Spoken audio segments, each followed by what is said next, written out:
เลยไม่หาตามดิฟินเลย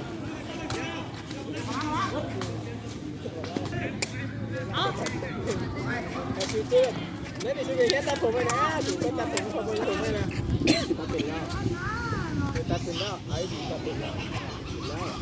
เป็นโซนอยู่อะไรแบบนี้นี่ก็เป็นไฟเลยไปห้องเด็กกับหูไปห้องเด็กกับชาติได้ห้องใหญ่ๆครั้งเขามาสร้างอยู่ไปแล้วก็โค้งด้านหนึ่งเดินบานชอบเบิร์ดตาตัวเองเก้าเก็บแล้วมันก็ชอบโอ้งานลูกในบ้านนี่ไปบ่ละ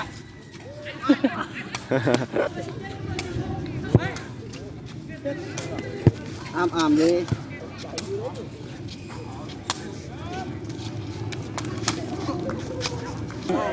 ได้เยี่ยมเลยเฮ้ยเพื่อนเนี่ย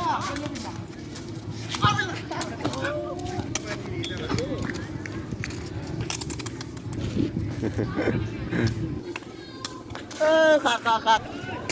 เฮ้ยยัง